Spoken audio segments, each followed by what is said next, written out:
Welcome, everybody, to another episode of the Monday Nitro Party. I'm one of your hosts, Jonas Barnes, per usual, here with my co-host, Josh Alba. Hey. How you doing, man? Good. How was your weekend? It was all right. We've conveniently switched to coffee, even though we don't actually 1 whole week later. We don't change clothes ever. No. The clothing that we wear due to our body size is just fused to our body at this point. Mm-hmm. Takes a minute. Yeah, I mean, it's definitely been a full week, though. It's it's been a full week since the last time we were here. Last week, we talked about the shittiest members of the NWO. Mm-hmm. And there are aplenty. Mm-hmm. So many. It was hours so worth. many. Yeah, and we could have even gone longer, but yeah, there's so many shitty members of the NWO. So I think this week, we're going to keep in the nostalgia. But before we get into nostalgia stuff, I want to talk about one thing current. WWE 2K23. Mm-hmm. They fucking dropped some info. Mm-hmm.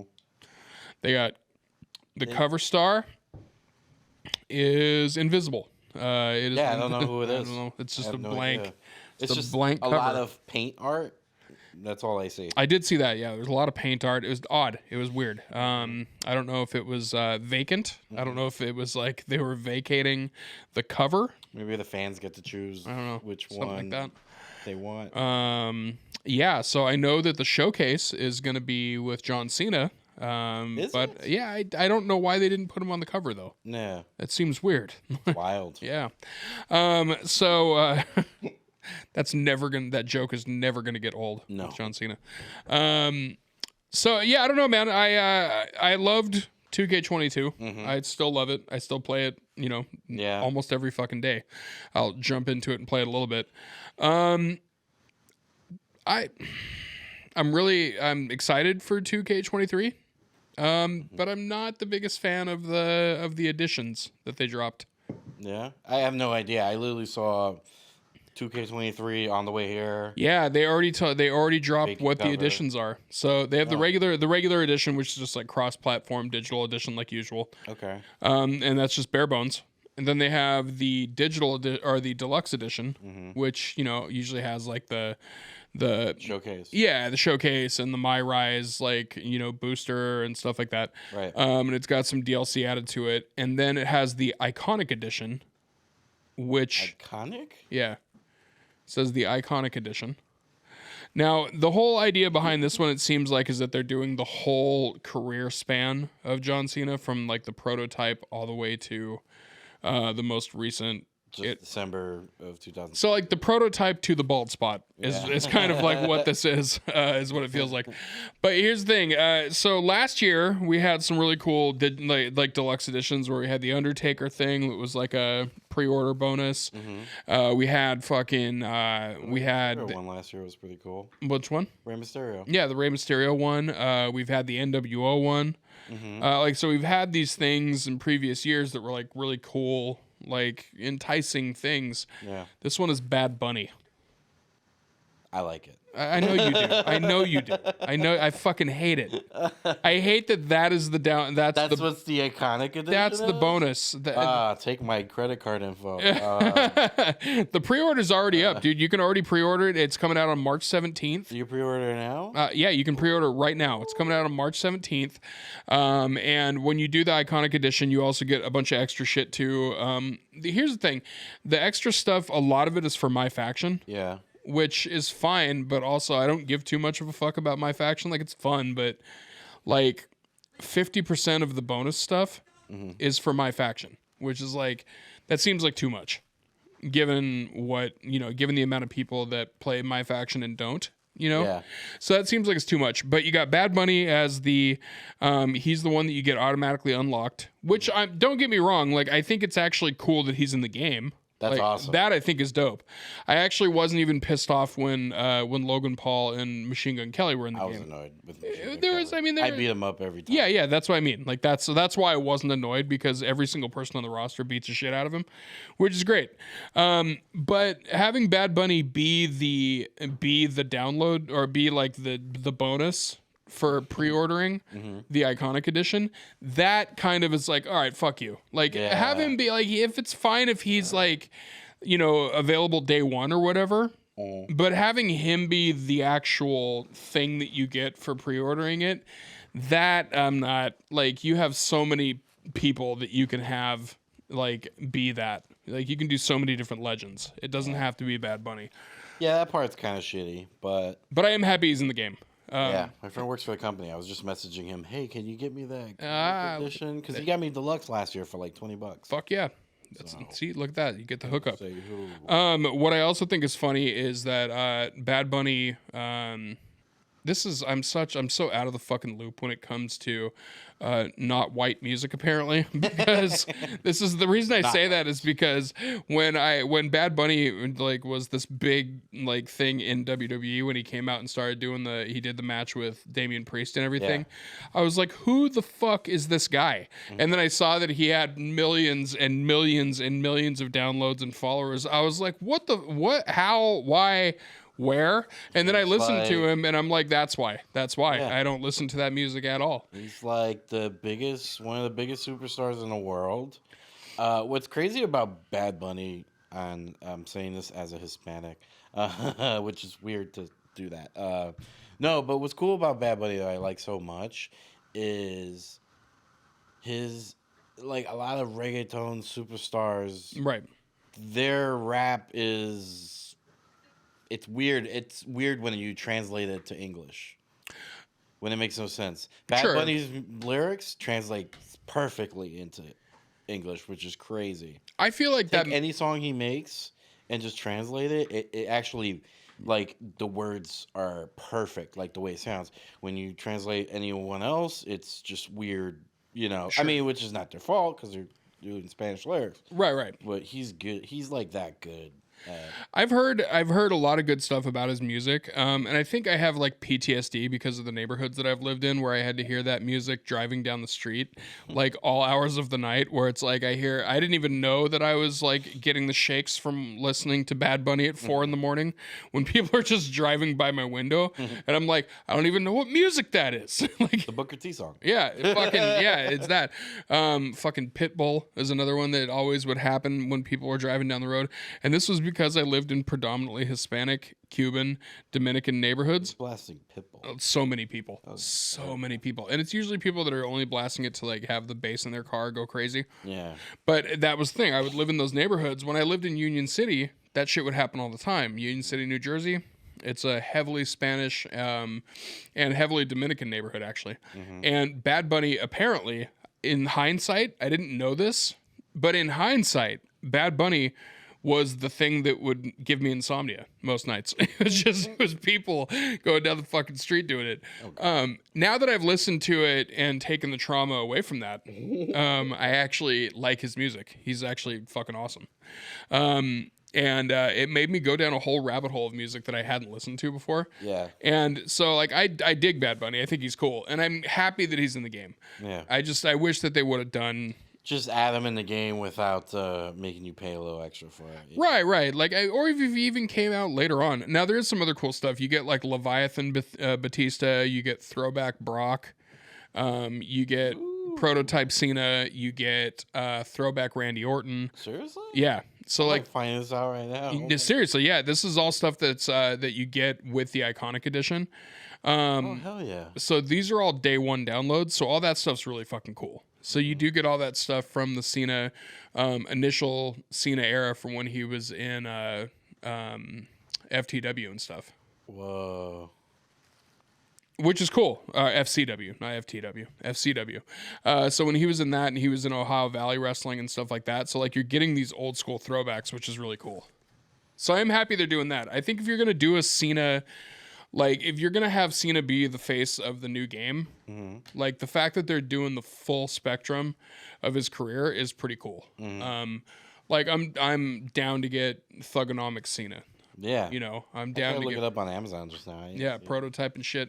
No, if you go to the 2K website, that's where it's directly on there. And the other thing is there apparently is some John Cena Legacy Championship that comes along with it, too. So... I don't know. It seems like some cool shit. I'm into it. The cover star reveal was John Cena versus Austin Theory, which people are saying might be the new WrestleMania match for Cena. which I'm not too bummed about. I mean, I think Austin Theory is one of those dudes that, again, is somebody who you could put the company on the back of, and he could have longevity like crazy. I think his current character is kind of ass, but it's just because they haven't fleshed it out too much. Yeah. But if anybody's going to give him the rub, it's going to be Cena, you know? I know that sounds weird to say give him the rub. Especially after Flesh. Yeah, absolutely.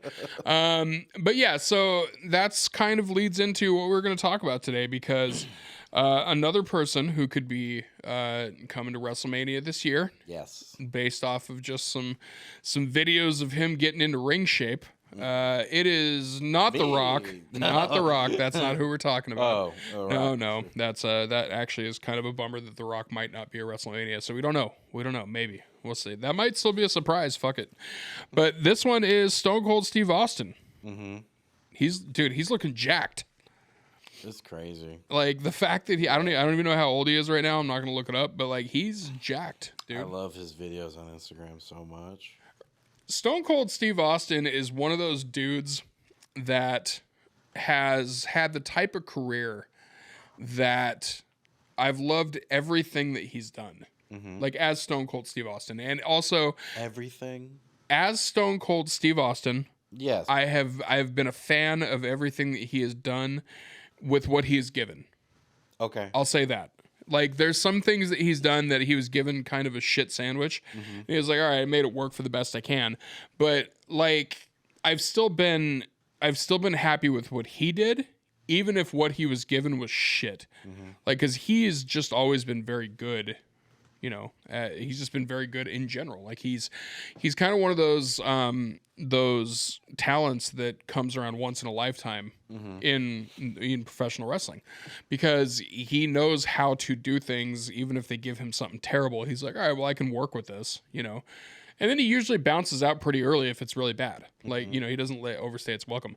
But even if you look at him in movies and also in his podcast, like also in other videos, like his videos on Instagram are great. Dude, they're great. My favorite one is the one where, I mean, I was like, man, this is a dream where you get older and you're just sitting in your living room, you're blasting your theme music, and you're just drinking your own fucking beer. Like, he was just playing his entrance music, just right, beer, drinking another one. I was like, cheers in the camera. Yeah, I was like, that's amazing. Like that is the life. Like the fact that he has really taken that character and made it really be who he is, you know, essentially. But I saw a video, probably one of my favorite videos of him. I want to say it was either Funny or Die that did it. Might have been Funny or Die. But they had Stone Cold Steve Austin trying foofy drinks. And he was trying cocktails. Like, I mean, you can bring it up on your phone right now. I don't give a fuck. But it's really funny because, like, they talked about him obviously drinking his beer and everything like that. And they gave him a little thing like, what do you love about your beer? And he was just basically talking up his beer. But then they were giving him, like, Jolly Rancher shots and, like, fucking blowjobs and shit like that. And he was responding to them very literally. Yeah. He was responding to them very much like Stone Cold Steve Austin would do it, but he was doing it genuine. Like, he would take a taste and he would be like, don't like that too much. You know, like... It's BuzzFeed Celeb? It might be. Yeah, I didn't know whether... It was one of those. Like, it was either... But it's legitimately funny. Mm-hmm. Can I Yeah. play it? Yeah. Can I just play it? All right. Yeah, so fucking play it. I guess we'll just play it with the podcast, I guess, right? Can I put... Absolutely. Yeah. We'll figure it out. I don't know. So this is Stone Cold Steve Austin. Tries fancy cocktails for the first time. Well, that didn't work because I didn't have the volume all the way up. All right. This is a 2-minute video, so let's go. Yeah. All right. Have you ever tried to have sex on the beach? With all that sand, getting in all the crevices, all that other bullshit, sex on the beach sucks. Cut. Next drink. It's not wrong. See, this is like one of those bullshit Birthday things right teeny? here. Yeah. Not sure what the f this is. I'm about to find out.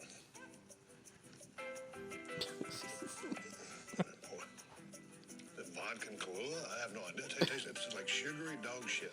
That's appropriate. Happy birthday to whoever the hell made this drink. It's not my birthday, so I will not finish it.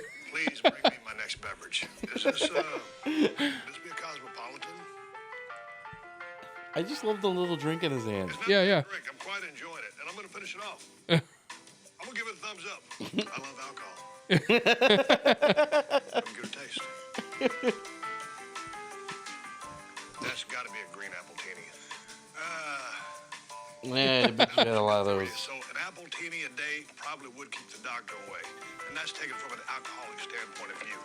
I'm done with this drink. I would like another, please. Thank you. He's so polite. Yeah. This is finally a sex on the beach. This is finally a sex on the beach. I've always heard about this illustrious cocktail. Not a fan. He does not Next like it. drink. Jolly. Man, you might as well pour the rest of it. I would call this, give me one of those red piles of shit. These are the kind of drinks that just piss you off. A little sumbitch like this, if you put it in a frilly glass and put a couple of little umbrellas in there, probably set you back $10. For what? A case of sugar diabetes and no buzz? Get drink. I ain't got nothing else for me to drink. Yeah, I don't like those kind of drinks. They're trash. I'm serious. I'm about to haul ass if y'all have no better shit than this to drink. Oh, he does. Please, Martin. And Stone Cold all fired up. His beer. Now that's a tasty beverage. That's adorable. Isn't that great? He's just having a little fun with it too. He's just Yeah.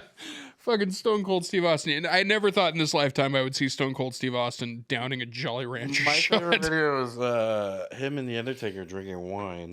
I just saw that. You just saw that just now? Yeah. It's like Undertaker is like. I think I saw it like 2 days ago. Bouquet. And Yeah, I'm like, yeah. shut both of you. Shut the fuck. Right. up. Hearing the Undertaker say that the bouquet, the smell, and like he's like, look at Yeah. the legs on this one, like, you know, like He's like, look at the legs. Look at the legs. I'm like, oh, stop drinking. I know. And then fucking Undertaker's like, the legs, what does that mean? He goes, how it sticks to the glass. I don't know what it means. He's I'm just- drunk. I'm Stone Cold. Oh man. Even like, listen, I might be sober, but I am fan of that specific flavor of alcoholism right there, like that right there. That I'm okay with. Yeah, man. Stone Cold Steve Austin is somebody who the longevity of that character and who he is just, you know, it's kind of transcended multiple different things. I mean, obviously, like The Rock is like the mega superstar that came out of WWE and stuff like that, you know, but Stone Cold Steve Austin has also done movies. He's done a shitload of movies. Most of them not great. Yeah, I was like, I don't remember it. Yeah, most of them are not great. Most of them are like direct to DVD type of like action movies and stuff. But for what they are, he's actually good in them. Like he actually does. He doesn't go outside of his comfort zone. Yeah, like I remember he's good, but then like everything else about it was just terrible. There was one of them that was called The Condemned, and it was one of those fucking movies. That was the first one. Yeah, it was. I think it was. Yeah. It was one of those movies where they just throw a bunch of prisoners onto an island, and they're like, "Somebody's gonna try to kill you, and go run." Like, and he had to fight his way through it. He was in The Longest Yard, and that one he said the word that most people assume that Stone Cold Steve Austin says. It starts with an N. And it was weird. It was super weird to hear him say it because, like, in the back of your head, the bionic redneck is something that you would assume has uttered that word a few times. Yeah, You know, never like it just. in public. Right. You would assume that word has come out of his mouth with that accent, with that, you know, persona. But then when you see it on screen, it was like, oh, that doesn't fit at all. Right. Like he looked so uncomfortable saying it, which makes me happy, of course. Like I'm like, yes. God. It's like, God, he's not a racist. All right, good. Because God, that could have went the other direction. Yeah. But Just I need to do that take again. I'm gonna need to do that 10 more times. Yeah. I know it was perfect the first time. But I can make it better. Trust me. I need to make sure that the eye contact is extremely intense when I say it. But also in the movie, though, aside from that part, like he was fucking awesome in that movie as just being like a piece of shit prison guard that was playing football with all these ex-cons and shit. Like he was good, you know. And then he retired. What was it? It was after what, WrestleMania 19? Was it that he retired? Where it was him and The Rock? They had their match. Yeah. And that was like his retirement from active like in-ring stuff. Yep. And then he would occasionally come back, you know, and do like a comedy thing or you know, like little pop-ins or anything. Drink, stunner. And then last Got year, paid to drink on television. he did. He got paid to drink a lot. And then last year's WrestleMania, everybody kept on talking about Stone Cold coming back, and it seemed like there was no way that was going to happen. Yeah. And then fucking KO's the one that brought it out of him. What was wild? Dude, what was your feeling on that one? On that match? Like, I was worried. I was legit worried because if he was coming to do a full match, I was, I didn't want it to happen at first due to the fact that, we've seen wrestlers come back and just be dog shit after a while. And you're like, man, that's just kind of embarrassing. For example, and I don't care if I say this, Saudi Arabia. Yeah. DX versus Taker and the Brothers of Destruction. I almost said sex for some reason. The Brothers of Dissection. Yeah. Brothers of Seduction. And Undertaker. Shawn Michaels comes back. That was just awful. Garbage. Kind of embarrassing. I don't think he gives a shit, but, Well, even they say that. It's just... Yeah. Shawn Michaels hates the fact that he did that match. He hates it. Yeah. Absolutely hates it. So Stone Cold is just like not knocking him, but you get a little worried also because of the fact that the whole thing with his neck. But also lately, you've been seeing all these wrestlers coming back from these injuries that supposedly put them out for good. Like a lot of people with the neck stuff, Bryan Danielson with the head stuff. Right? Dude, every time Bryan Danielson takes a brain buster, my asshole tightens up and creates a vapor lock. It's a weird feeling. It's ridiculous. I feel it. It's just it's crazy that he's back now after, them saying you can never wrestle again. Paige is back. Saraya is back right now. I'm waiting for her to take a power bomb and then just not get up and fuck with everybody. That's what I thought was going to happen at Full Gear. Yeah. Because it looked that bad. Yeah. Because that match was not that great to me. But 'twas a little botchy. So yeah, I'm thinking, Stone Cold's gonna go through one of those scenarios, and he comes back, and they kind of did a last minute announcement, like they announced it on the show, like we're gonna have a match now, and what I thought they should have did, which was what they did, was just a brawl. It was a brawl. And he actually did some moves that I did not expect of him. I was like, holy shit, he's back, dude. He was. So that was the other thing I was kind of going to be interested about, because the thing that they were doing, when they were building up to it, and they were you didn't know whether it was actually going to be a match or not, was kind of like what they did with John Cena and The Undertaker. Mm-hmm. Where John Cena was straight up walking to the back, and then The Undertaker's music hit, and it was just oh shit, this is happening. Mm-hmm. But then it was a 2-minute squash match. Yeah. So that's kind of what I thought. If they were going to do anything, it was going to be that. But that fucking match went 30 minutes. Yeah. And it was a brawl, but it was also, they were taking bumps. Mm-hmm. Stone Cold took a suplex on the concrete, and I was my heart dropped. I was of all things you're going to do, but now, to be fair, a lot of the credit goes to KO on that, because KO is a very safe worker. Mm-hmm. He does some shit that looks like it's super, super dangerous, but he's very good at what he does. Mm-hmm. So he couldn't have picked a better dance partner than KO, Yeah, it was wild, and it was also what was so much fun about that match was it felt like a late '90s main event brawl. You're fighting, you're outside, you're going through the crowd, which nobody really does anymore. I mean, which makes sense. There's a lot of crazy fans out there. There's one that attacked Seth Rollins one time in Brooklyn, just making his entrance. But you know what I mean? They're just fighting through the crowd. It's everywhere. Mm-hmm. Just old school. That's the shit I like. Just a brawl fucking match. Yeah, it was the throwback. And they did all the moves I did not expect Austin to do, and it was dope. It was definitely my favorite match, along with Sami Zayn versus Johnny Knoxville.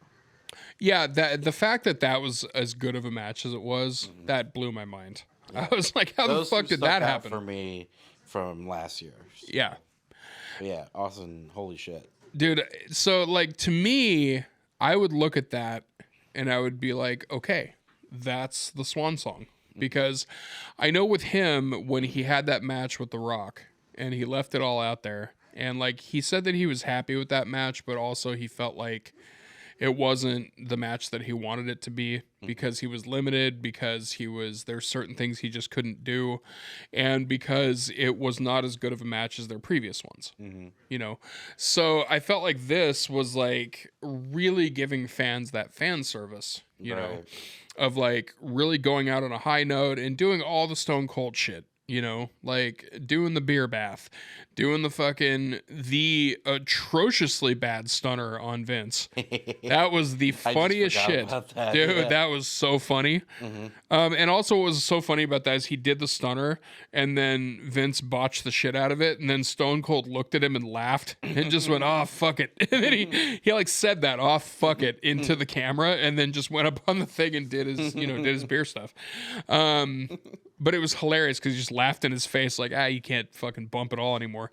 I don't think he never could. No, he was always bad at taking a stunner. Yeah. He was also bad at delivering a stunner. Remember the Vince McMahon stunner? Yeah. The worst shit ever. Weird. So that was...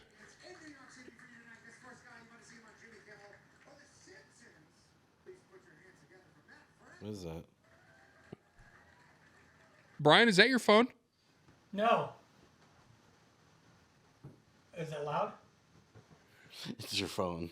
No, it sounded like a comedy special. Oh, it's my computer. Oh, yeah. That was totally getting picked up on the microphones. I fixed it. All right, cool. I'm gonna do the countdown again. All right.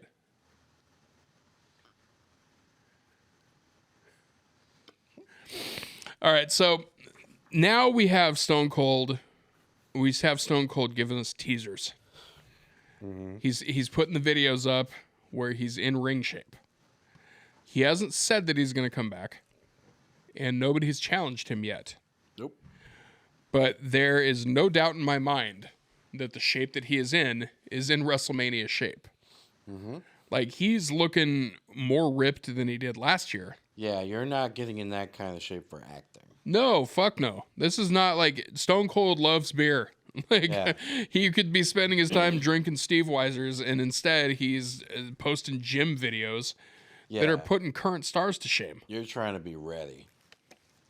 Yeah. So that's the question. How do you feel about Stone Cold coming back again? Do you are you into it? Yeah, of course. I'm way into it. I'm like, especially because I'm like going, so like I'm like I hope he. Oh yeah, you are going to. Yeah. I might be going. I don't know. So, We'll see.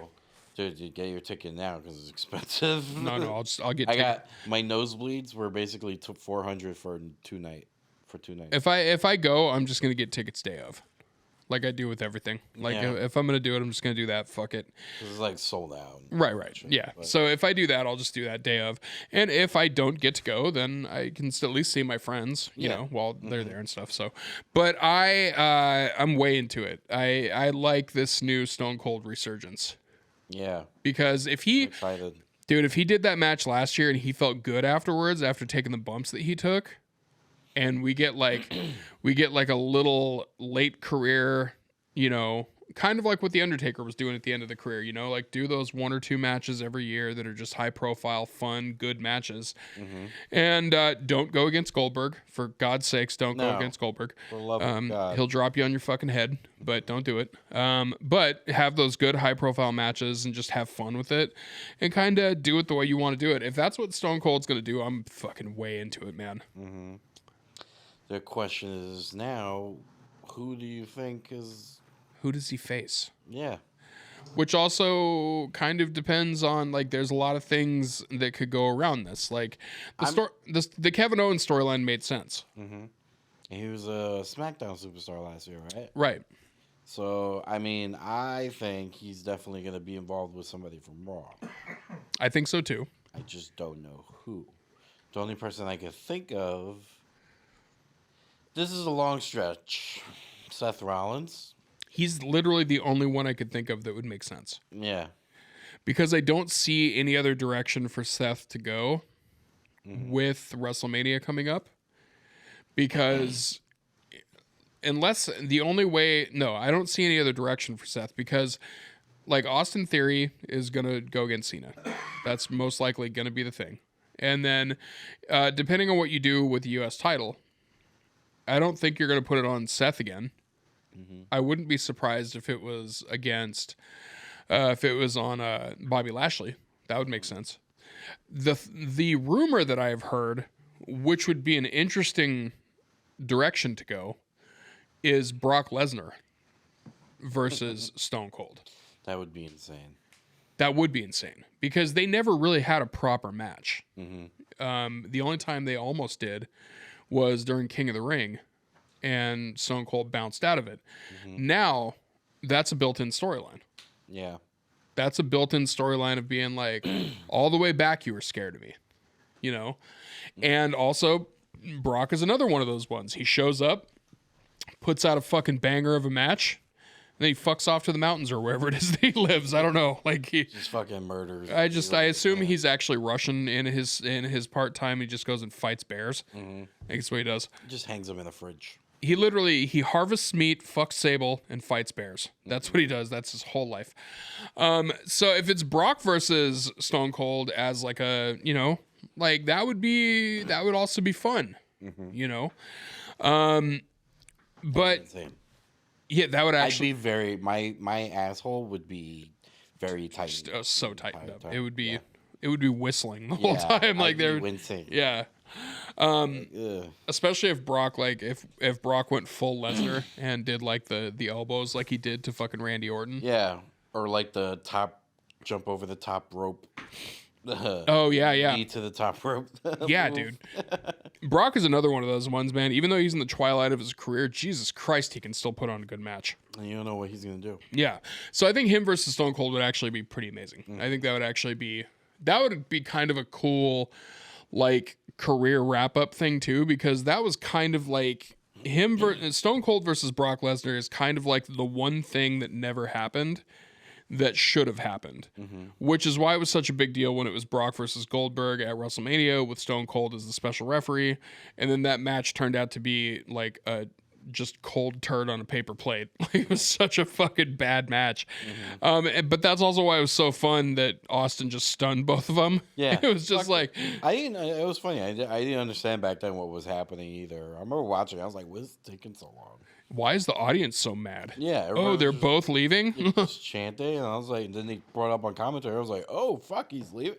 That was when I found out. Yeah. I was like, I remember that match. There's specifically one of the funniest things that happened during that match was Jim Ross on commentary, and Goldberg and Brock ran into each other. And because the audience was so silent and pissed off, when they hit each other, there was an audible whack, just thwack.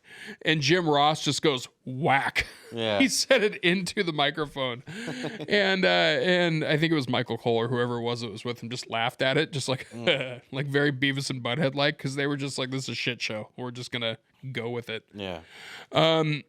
But on that note, Stone Cold, his career has had probably some of the best overall like material out of anybody else's career. Like his matches, he very rarely had a shitty match, you know? But I want to talk about some standouts. Like what, if you could put one Stone Cold match up at the top, what would it be? Like in your eyes, what do you think is the quintessential Stone Cold match? Shit. I'm like literally thinking about it right now. It's tough. The one match that stands out to me would be WrestleMania 17, Stone Cold The Rock. You think that one? For me, yeah. Yeah, that one. Bigger. I went back and forth on this because I was thinking that match too. Because that match, what it did, not only just as a match, it was an incredible match, but also storyline wise, it Build was up. yeah, everything Limp about it. Bizkit. Yeah. And because of that, it will take number 2. No, but It was amazing. fucking Limp Bizkit, dude. That fucking dude, Fred Durst, has had the type of career where parts of it I'm so jealous, and then parts of it I'm so not jealous. But like the parts of it that I'm jealous about, I'm like, dude, fuck you. You were an unlockable character in a SmackDown game. Yeah. You piece of shit. You were macaroni. yeah, dude, you were the Undertaker's theme song. Yeah. You fucking douche lord. Like But then also at the same time, his band has the infamous title of being the band that literally destroyed Woodstock. Like, so, you know, What year was that again? that one was what, 99? I think is what it was. So this was the chocolate starfish. The hot dog flavored water. Yeah, yeah. God, his voice too. I cannot lie on this podcast right now. I cannot lie to you and say that I was not a Limp Bizkit fan at one point. There was at one point I was rocking the shit out of a Limp Bizkit album. I play his first CD. Go in the bed. Okay, so listen, $3 bill, y'all, is different. Yeah, it was a little different than the That other was stuff. different because that was like thrash, like almost hardcore. And then he started talking like this, and it was just like, all right, like he changed completely to this like weird, like jockey new metal. It was like Korn, but like on performance enhancing drugs, you know, but like not good ones, like creatine that you bought from not GNC. You know what I mean? Like, so yeah, I would still listen to those albums. Like I remember Chocolate Starfish and the Hot Still Dog blast Flavored Water. Chocolate starfish. Yeah, dude. Like when that album came out, I was like, Hot dog. I was legitimately excited when that album came out, and then I heard it and I was like, it's a good fucking album. And then the one after it was also good, and I can't remember the name of it right now. But they had like 4 albums in a row that, for the time in music, Behind the blue something. it had that song it had Behind Blue Eyes on it. Yeah, that was weird. That was weird, One. Yeah. but it was good. Like, why was that good? I Like, don't know. I was a fan of that one. But like they had those 4 albums. In fact, if you look back at Limp Bizkit's output of their music, I hate to say that their success rate is as high as it is because there's nothing about it that should be good. Nothing at all. Their Five Finger Death Punch before Five Finger Death Punch was a thing, and every time I hear Five Finger Death Punch, I want to jump out of a window. So it's just because my music tastes have changed. But man, during that time, I get why Fred Durst was such a big part of the WWE. And it makes me very jealous of that. Thank God. You know, I don't know who else would be nobody else makes sense. I mean, like, sure, you could have Korn, but like, that. No. you couldn't have Korn or Deftones. Like, you couldn't have had any of those other bands. Like, you couldn't do it. Like, No. Slipknot wasn't around yet. Like, No. Not as mainstream. no, like it had to be Limp Bizkit. Limp Bizkit fell during the perfect time in music for them to have the career that they did. Then you made the Undertaker's entrance music. Yeah, dude. Well, Like a year, if they would have started a year late or a year early, they wouldn't have had that career. keep rolling. Yeah, they hit. It's so funny watching that match. I forgot which WrestleMania that was. Was that 18? I think it was 18. Like, very serious on stage. Just. Yeah, this doing was the a fucking thing. doing the steering wheel, doing the fucking steering wheel. And everyone's like, ah! Everybody's losing their shit over this dude in a backwards red hat that looks like he's wearing gym clothes that he found in a dumpster, doing a steering wheel. While the Undertaker, of all people, He calls that the DUI. oh my god.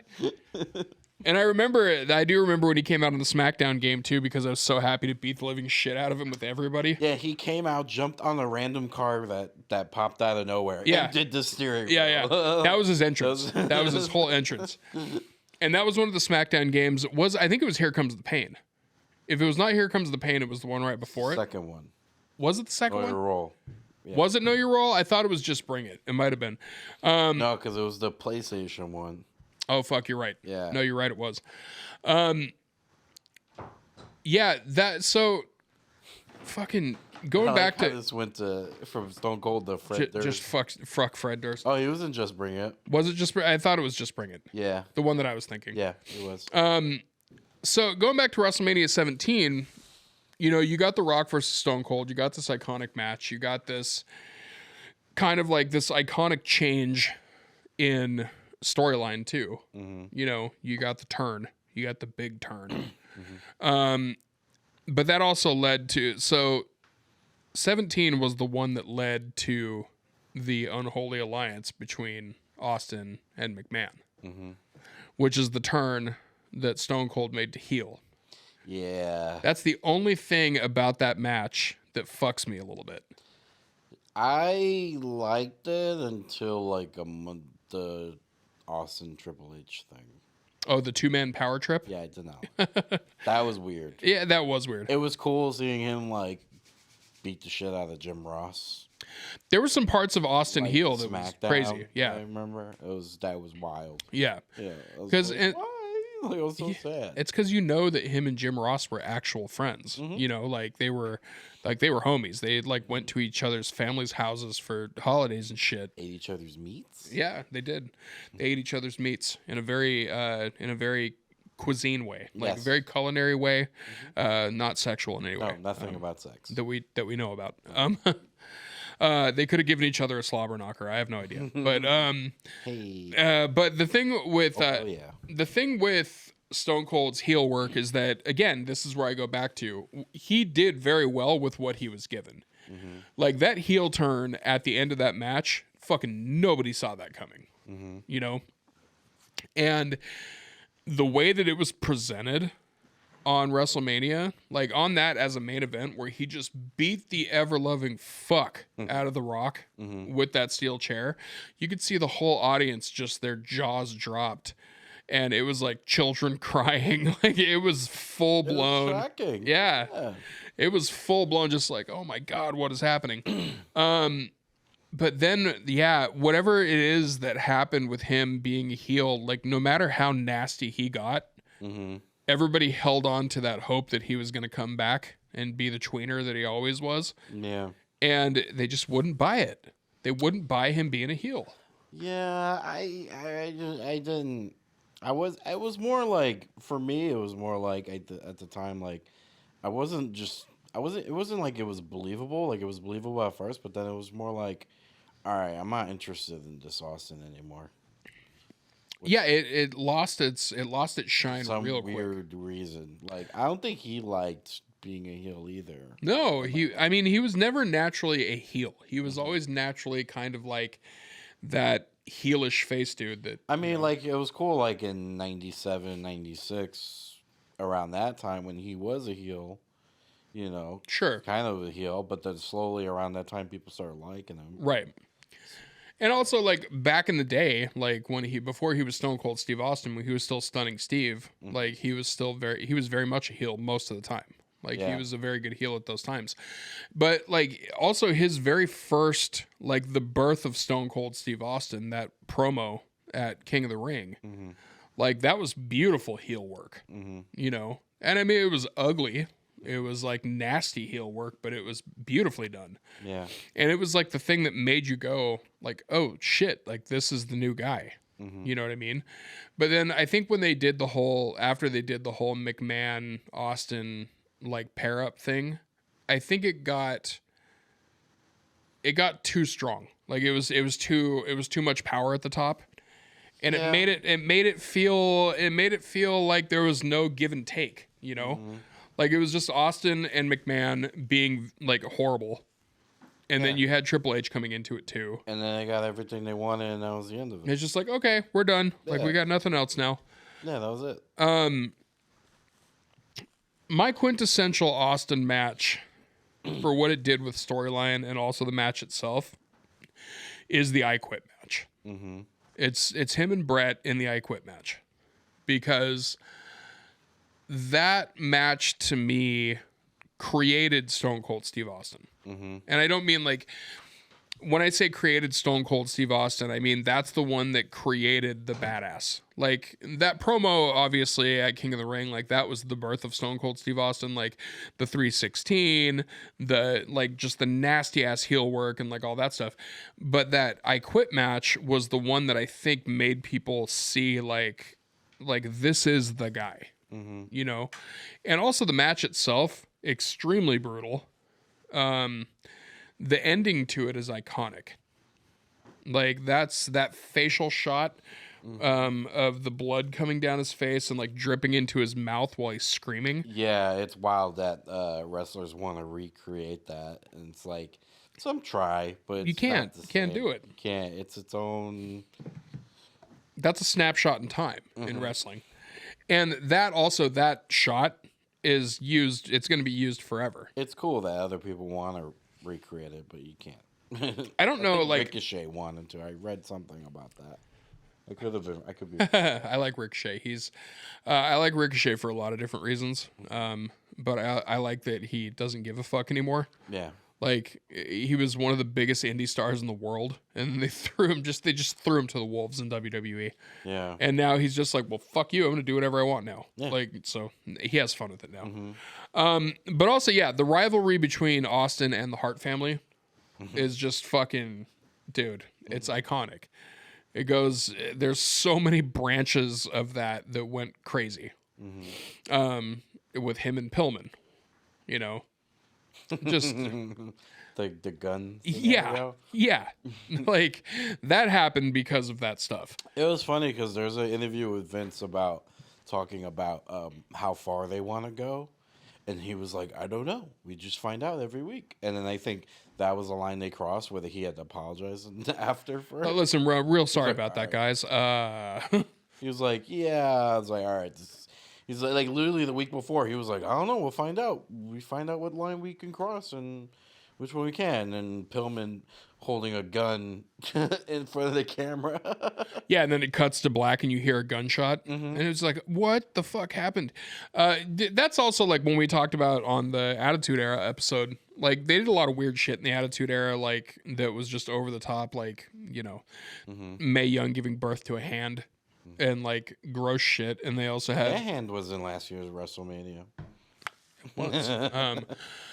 Bully Ray abusing geriatric women. You know, like that was an Attitude Era thing. And a real life thing. I don't know what you're talking about there. Maybe does he beat up your grandma? Maybe he does. He was just in the ring with it's weird. Impact is kind of, they're threading the line of him being a woman abuser, because I'll tell you why, because I know you don't watch Impact. I also don't watch the full shows, but I do watch a lot of the clips. And this happened with Mickie James coming into the ring and doing like her, like, her thank you to everybody because of her match with Jordan Grace. Yeah. And, like, spoiler alert, if you haven't seen Hard to Kill, Mickie James still has a career, which means that she has the Knockouts title. That was a good match. I watched. Fucking great match, yeah. So she comes out, she's talking to the crowd, and then Bully Ray's music hits. Of course it does. Nobody likes it. Everybody's pissed. Like, what is this piece of shit doing here? Like, somebody said that on commentary. They were like, what is this piece of shit doing here? So he comes down to the ring. He tells Mickie James to shut up. And she starts to talk again. He goes, I'm not going to warn you again. You know what happens if I have to warn you again. And then Mickie James, to her credit, gets right in his face, basically tells him to fuck off, for lack of a better term. And then it gets a little bit farther to where he's like, if you don't leave this ring right now, I'm gonna paralyze you. Like, just straight up. So like they're just like, yeah, you know what? We're gonna let this build up to where Bully Ray just beats the shit out of a woman, apparently. Which I feel like the only person that can have happened to is Jordan Grace. Yeah. Because at this point she's so fucking ripped that she'll probably beat the shit out of Bully Ray. I love Jordan Grace. She's fucking awesome. Yeah, absolutely. I dig the shit out of her. I've also never seen a crazier body transformation. Like her whole, I don't know what it is that she does for her fitness routine. Apparently you can find it on her OnlyFans. I don't know. I literally have not seen that one. But her shape that she has gotten herself into is insane. It's wild. Like, yeah. I remember being a fan of her like years ago before she got into that shape. Yeah. And then seeing her now, I was like, holy shit, this is amazing. Yeah, when I saw the match with her and Mickie, like, they had that slap thing going on in the very beginning of the match where Mickie slapped her 3 times. Yeah. And then Jordan Grace revved back and slapped the shit out of her. Yeah. And it legitimately looked like she knocked her out. Like, that's because Jordan's a behemoth now. Yeah, she's... Ooh. I have this weird thing.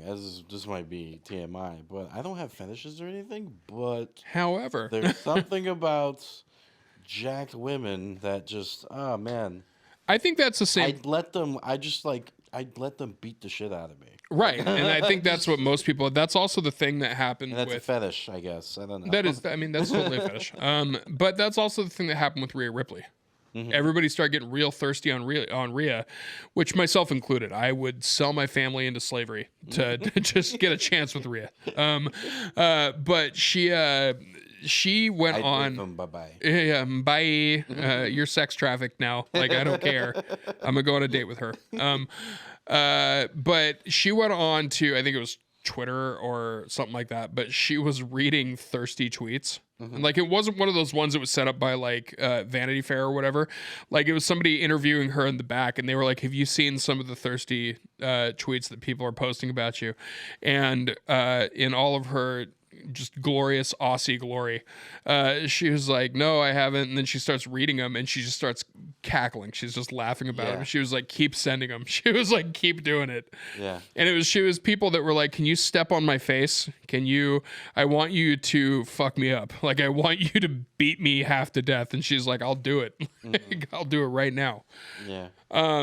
Yeah, I think that's a thing. I think that's for sure. I don't think you're alone with the Jordan Grace thing. Yeah. That's a very weird thing. When I see it, I'm just like, yeah, just fucking punch me in the face. Just beat me down. Yeah. I don't know why. And I don't do that ever. But There's no way that Jordan's not a dom. yeah. There's no way. There's absolutely no way. Same thing with Rhea. If I found out that Rhea Ripley was a sub, my mind would explode. Like, there's no way. Buddy Murphy is the sub in that relationship. Yeah. He is, or Buddy, whatever his real last name is. I don't even know what it is. This has been such a spastic go off on side quests episode. Oh, yeah. We're going from Stone Cold versus Bret Hart to I want Jordan Grace to beat me until I come. It's such a weird episode. I'm okay with it, though. I'm okay with it. What was I just going to say just now? Oh, yeah. What did you think of Stone Cold versus Rhea Ripley? I mean, she would clearly body slam him because she's been body slamming dudes. I would see them do like a brawl. Well, Rhea Ripley's also doing this thing. Rhea's doing this thing where she's getting in a lot of dudes' faces now, and I think she's trying to push for an intergender match, which I'm all for. It's always weird to me when people shit on the intergender matches because I can understand some of them being ridiculous, but for the most part, I'm kind of into it. I would love to see that. I don't know about Mania. I would love to see that for Mania. That'd be what the fuck, holy shit match. That would be insane. But definitely at least for a Raw match. Stone Cold versus Rhea Ripley. Or like if Stone Cold's just coming out doing like a promo like prior to WrestleMania, and then Rhea comes out and just starts like big timing him, and he just like stuns the shit out of her. Yeah, exactly. And then she comes back and she's like, "All right, well now we're fighting." Like, yeah, that would be amazing. I think like also the concept, the idea of Stone Cold coming back this year is enticing. I'm really into the possibility of it. And I do like that they're not telling us whether he's going to be back yet or not. Yeah. Kind of like I think they're dropping some red herrings about the Rock situation. Because here's the thing. They said that the Rock was saying no because he couldn't get into ring shape in time. Get the fuck out of here. Have you seen the Rock? That could be a cardio thing. There's no such thing as the Rock not being in ring shape these days. Most dudes, they're like that huge as far as cardio goes. I mean, again, I shouldn't be a judge of that. I shouldn't be the one talking about cardio. Listen, you and me are gassed when we go. Yeah, we got here. I was dying in the 3rd Avenue stairs. Yeah. But I'm gassed when I bend over to tie my shoes. I don't even tie my shoes anymore. That's a real thing. That is how you know you need to go to the doctor. Yeah, my shoes have been tied weeks ago. Yeah, I got fucking down I with just that. slip them on. There's a way. Put the tongue up. Yep. Yeah, we're The heels of my shoes, the back heel part of my shoes, are just they're very angry. yeah, they're we're dying. yeah. But yeah, dude. I think it was just a cardio thing because there's got to be a want to up your cardio to a point where like you don't get too gassed up so easily. And I've seen The Rock gassed up recently at one of his matches back. I think one of his first matches back, he got gassed pretty easily. And I don't think he wants to go through that. Maybe that's what he means when he talks about ring shape. When was the last time he had an actual match though? Like the last time he was in the ring and did any kind of a wrestling move, it was when he gave Eric Rowan a rock bottom, and that was technically his last match. I think, yeah, that's the thing. Like, it's been a minute, so... But also, he's in the middle of filming movies right now that are physically demanding films, and Yeah, like... not cardio demanding, I think. Ah, If you're doing like a dude. physical like scene where you're just like, all right, we're gonna do this fight scene, and you're getting breaks. You know, Dude. a 30-minute wrestling match, totally different. I think. Nah, I think they're tugging our dicks on it, man. I think hope I'm so. I'm calling shenanigans. I've never seen The Rock. Okay, I can't say I never. I have not seen The Rock in any recent memory with his workout videos and his constant fitness. Like he touts that as like a huge thing where he'll work out 3 or 4 times a day Yeah. in his home gym. And he eats like a stack of pancakes. Yeah, like he 2 eats, boxes of cookies, and right. a whole bottle of Terramana. Yeah, he eats like entire villages of people. That's actually his Yeah, it's his cheat villages meal. and drum gallon, whatever of tequila. Yeah. Gallon tequila. He does. That's Constantly drunk. You can't tell because he's always like, like, he is a laugher. yeah. The Rock is a laugher. I don't believe it. I think they're lying. I think they're purposefully dropping some bullshit because it does not make sense at all that The Rock would not be in ring shape at any given time at this point. Yeah. Like, especially if he's going to have a match against Roman Reigns, which is the only reason he would come back.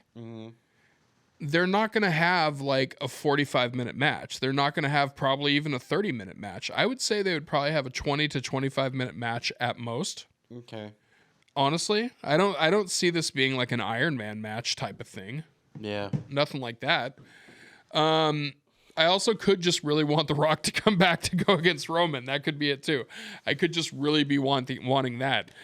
Because if it's not that, it's going to be like Cody, which I'm fine with. Sure. Whatever. I mean, like if Cody takes It's the like title. back to me not liking Cody in AEW. It's like, whatever. Right, but like also at the same time, it's just like, who the fuck else is gonna take the title off of him? Like, yeah, I guess it's Cody. Like, I mean, like, you know, Cinderella story. Okay, cool. But like, that is such a takes the air out of it. You know what I mean? Like, yeah, it's cool, but also, that's not what we fucking want. Yeah. We want it to be The Rock. You No, know. for sure.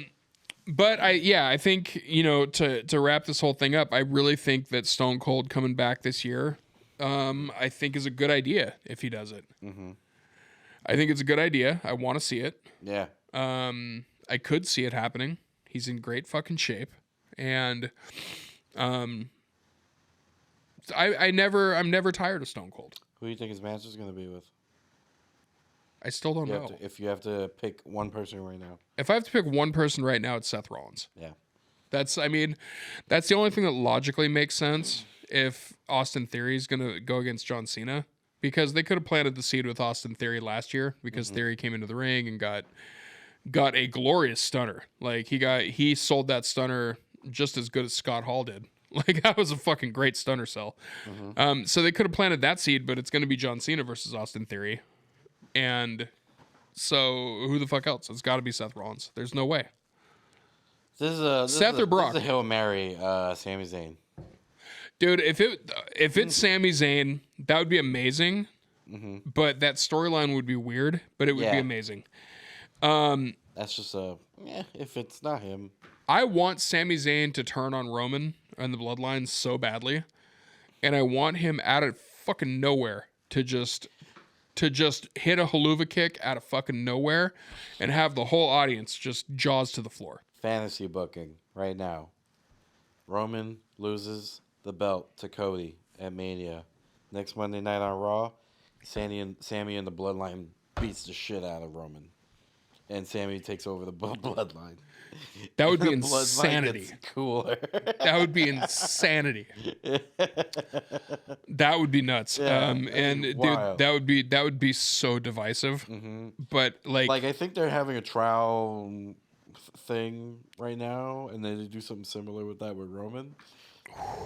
And then Sammy just beats the shit out of him, and Sammy becomes the leader of the. just beats the Bloodline. the whole bloodline. Just dude, if the whole bloodline turned on Roman, the audience would lose their shit. Like that would be a big shocker. But I think the Sami Zayn thing, like Sammy turning on the bloodline, has to happen at some point. Like it's got to. And I think the only way to do it is to have it be like mid-match or like at the end of a match or whatever. It's got to be a thing where it's got to be one of those things where they don't fuck around with it, where they're like, you know, the person that's going to turn doesn't really take any, you know, damage or whatever. Yeah. Like, you know how they kind of like bullshit around it. It can't be that. It's got to be one where like Kevin Owens is on the other side. He beats the fuck out of Sammy, like very realistic and believable. And then at the end, he just flips, turns around, hits him with something. Audience is just like it's got to be. There's no other way. But I like your fantasy booking idea. That'd be insane. That would be That'd be absolutely so cool. insane. I would shriek. You would I would shriek. shriek and grab my. I would make girl noises. Yes. We tried to get nostalgic and we came back. We came back to it. But also it's because Stone Cold's probably going to come back this year and he's probably going to have a banger of a match. Like I said, it's either Seth or it's Brock. And if I had to put money on it right now, I would say it's Seth. The child in me wants it to be Brock. Because I feel like that is the match that we were robbed of. And I feel like in both of their careers as they are right now, the type of match they could put together would be a fucking banger. I think that would be a good match. Would you want to see Stone Cold rock one more time? No. Nope. Okay. Nope. I would not. Only because the match that they had last time, for where they were in their careers, made perfect sense. It was a great match. It ended that saga properly. You know. Yeah. If it was a thing where like The Rock hit like one rock bottom in one of those fucking stupid people's elbows and then he just ended it and then it was done, that would be fine. But like no, he had to put him down. Like he had to put him down with like what, 4 rock bottoms? Yeah. You know? Like it just felt like a good ending.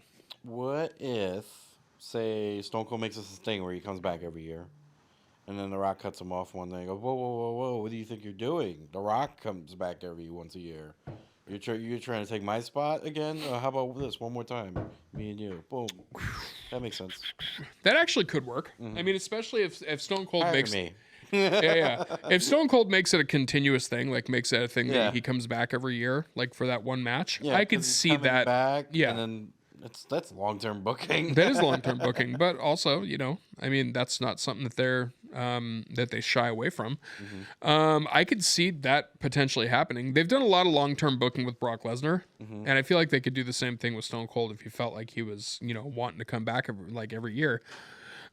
Because right now, like I said, he's in fucking way better than ring shape. Like, so he's still got the juice. Yeah. You know, it just depends on what he wants to do. Yeah. I feel like I'm qualified to book certain shows because I played with action figures for years. Of course. So I did a lot of I took a lot of ass beatings for the fact that I played with action figures. The bullies were not happy with me doing that, and they would punch that exclamation into me on a regular basis. Playing with dolls, like, and they're just, you know, why you gotta punch me? I bruise easily. Like, that's what happens when you punch a fat kid. The evidence is all over their body. Seriously. Well, this has been a fun trip down memory lane with Stone Cold Steve Austin. I'm glad that we got to show everybody the video of him drinking foofy drinks. Yeah. That was great. Fucking Stone Cold drinking a Jolly Rancher and a sex on the beach. I never thought in my reality I would be watching Stone Cold drink those things. Yeah. That was wild. Yeah, man. This has been a fun one. Per usual, where can people find you? It's joshalba.com, and also if you want to come to my monthly show in Bushwick, come through in March, first Friday of the month. First Friday of the month. Yep. And you can find the Traumedy Hour fourth Thursday of every month at the Tiny Cupboard in Bushwick. And you can find me at Jonas Barnes on Twitter, at Jonas Barnes Comedy on Instagram. And if you want to follow my horror ventures, you can find that on you can also just find that also on Instagram at AGHP666. Same thing on Twitter. We cover all sorts of horror, cool stuff in the horror industry. So if that's what you're into, wrestling and horror, that's my people. So check those out as well. Bring on them. Yeah, absolutely. And what are we going to talk about next week? I don't fucking know at this point. We're going to have fun with it. So right now we're in that WrestleMania season. Yes. So we're going to see what's going to happen. We got lots of big things coming up. So it's there's lots of moving gears in the wrestling world right now. And with WrestleMania week, There's always a bunch of cool shit that happens during WrestleMania week with the indies. Yeah. So we're gonna have a lot of stuff to talk about coming up. A lot of stuff to talk about. A lot of people coming through. Trying to get some people to come through. Fuck so. yeah. Well, I already know, like, I've already talked to some people. I know we're going to be having James Mattern come through. He's down to come do an episode with us. And if you guys don't know about James Mattern, you guys need to wake the fuck up. He's one of the best comedians in the country, and he is a huge wrestling fan. You guys need to wake up. Wake up! This is not Alex Jones, by the way. This is not. That's not what we're doing here. No, we have him. We're gonna have Zach Amico later on. Yeah. Fucking love Zach. We're gonna have all sorts of people. It's gonna be fun times. But you guys are awesome. Thank you guys for tuning in. This has been the Monday Nitro Party, and we will be back next week. Talk to you guys later.